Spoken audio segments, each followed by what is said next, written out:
22/1/2023 को सभाको प्रस्ताव अनुसार 5 जनाको नामको प्रस्ताव लिएको व्यक्तिबाट नै रिक्त पदहरूमा निर्वाचन गर्ने सभामा बहस गरियो। आजको सभाले निम्न व्यक्तिवर्गलाई लिएर मङ्पु लाट गोरामुमो समष्टि कमिटी बनियो। प्रस्ताव वरुण गुरुङ, समर्थन सर्वसम्मति। उपाध्यक्ष श्री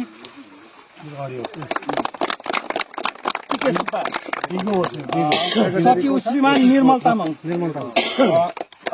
प्रस्ताव मिलन शेर्पा, समर्थन सर्वसम्मति। उपाध्यक्ष पीके सुब्बा, सर्वसम्मति। मिलन कोषाध्यक्ष रामबहादुर प्रधान, सल्लाहकार वरुण गुरुङ, रितेश तामाङ, राजेन्द्र तामाङ। मजाले अब कैलाश जस्तै अब यसो चौकीदारी बस्नेको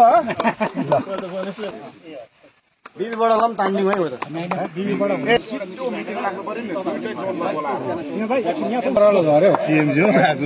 लाट समष्टिलाई हामीले विगत केही महिना अगाडि विघटन गरेको थियौँ र विघटन गरे पश्चात आजको दिन जोगीघाटमा हामीले एउटा अब समष्टि पुनर्गठन गर्नु सक्यौँ र हाम्रो जति पनि समष्टि मङ्पु लाट समष्टिको दाजुभाइहरू हुनुहुन्छ, युथ दाजुभाइहरू हुनुहुन्छ, दुईटै जोनको दाजुभाइ हुनुहुन्छ होइन, सबैलाई सम्बोधन गर्दै विशेष अहिले अब राजनीतिक उतार चढाउ जे जस्तो छ भए तापनि आखिर अब यो पहाडमा चाहिँ अब तपाईँहरूले यो कुरो चाहिँ ध्यानमा राख्नुपर्छ कि गोर्खा जातिको अस्तित्व बचाउने भन्ने एकमात्र पार्टी नै जेएनएलएफ हो।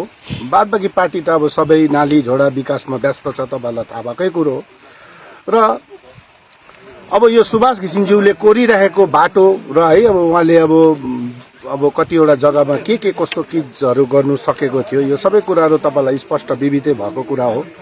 र आज वर्तमान हामीले सुभाष घिसिङज्यूले ल्याउनु भएको के चिज गुमाउनु पर्यो त यो जिटिए भित्रिएपछि तपाईँलाई थाहा छ। आज जति पनि दार्जिलिङमा भएको बाटोघाटो सबै हामीले पिडब्ल्युडीलाई अब सरेन्डर भन्छ त्यसलाई है, पिडब्ल्युडीलाई सरेन्डर गर्यौँ, अर्थात् बङ्गाल सरकारलाई फर्कायौँ। दार्जिलिङ मोड स्थित त्यो जो इन्फर्मेसन सेन्टर बिल्डिङ थियो त्यो पनि हामीले बङ्गाल सरकारलाई नै फर्कायौँ। र पेन्टल भिलेज जुन चाहिँ बनाएको थियो सुभाष घिसिङज्यूले होइन, त्यो पहाडको कतिजना दाजुभाइ दिदीबहिनीहरू बिमारी हुँदाखेरि त्यहाँनिर बस्नुको निम्ति धेरै सुख सुविधाहरू हुन्थ्यो, त्यो सबै कुरोहरू अब हामीले अब बङ्गाल सरकारलाई नै फेरि फर्काउने काम गर्यौँ। र बङ्गाल सरकारलाई फर्काउँदा चाहिँ अहिले गोर्खा जाति चाहिँ यति साह्रो कङ्गाल भएको छ कि तपाईँ र मैले आफ्नो अस्तित्वलाई बचाउनै गाह्रो परिसक्यो। र यो अस्तित्वलाई बचाउनु परेको अब यो जुन चाहिँ सङ्कटको घडीमा चाहिँ जेएनएलएफ तपाईँ हामी एकजुट र अब यस्तै किसिमले हामीले अब अगाडि बढ्नुपर्छ। र अहिले अब हाम्रो यहाँ डिबी दाजु सिक्किम फरेस्टको विगत दिनमा उहाँ केही आफ्नो समस्यागत अब अजय भाइको पार्टीमा उहाँ जोइन गर्नुभएको थियो, तर पछि आजको दिनमा उहाँ आफ्नै घरमा फर्किआएको छ। र आजको दिनमा पहाडमा सबै पहिला जेएनएलएफकै समर्थकहरू थियो है, उहाँहरूलाई पनि तपाईँहरूले यस्तै प्रकारले सम्झाएर बुझाएर आफ्नो घरमा फर्किआऊ भन्ने अभियान हामी चाँडै राख्छौँ। र उहाँहरूलाई पनि अब तपाईँहरूले फेरि पहिला जसरी उहाँहरू नङ्ग्रा मासु जसरी हामीसँग मिल्थ्यौँ बस्थ्यौँ त्यही नजरले हेरेर फेरि तपाईँ हामीले उहाँलाई अँगालेर सङ्गालेर हामीले अगाडि बढ्नुपर्छ। यो अब कतिवटा कुरोमा चाहिँ हाम्रो दाजुभाइमा एउटा भन्दा पनि गोर्खा जातिमा एउटा प्रवृत्ति छ कि मतलब नयाँ पुरानो अस्ति कहाँ थियो के थियो यो प्रवृत्तिहरू छ। यो सबै चिजलाई चाहिँ सुभाष घिसिङले यो शिष्टाचार चाहिँ दिएको छैन जेएनएलएफ पार्टीमा। सो हामीलाई पनि विश्वास छ मङ्पु लाट समष्टिको दाजुभाइहरूले उहाँ पुरानो एउटा सिनियर लिडरलाई अब न्यानो प्रकारले राख्नुहुन्छ भनेर। र यस्तै प्रकारले हाम्रो जेएनएलएफ पार्टीको अब मङ्पु लाटमा लक्ष्य पुरै छ, तर अब यो समष्टि विघटन भएको कारणले गर्दाखेरि चाहिँ कामको रफ्तार अगाडि बढ्नु सकेको थिएन। र आजदेखि उपरान्त समष्टिको प्रेसिडेन्ट सेक्रेटरी र सबै जतिजना सदस्य हुनुहुन्छ तपाईँ सबैलाई अब म मेरो तपाईँहरूलाई अब बिन्ती छ कि अब समष्टिको कामहरू विशेष अगाडि बढाइदिनुपर्छ। आउने दिनमा पञ्चायत चुनाव अब नजिकै अब सुन्दैछु, अब 1 टायर हुन्छ कि 2 टायर हुन्छ त्यो समयले बताउँछ।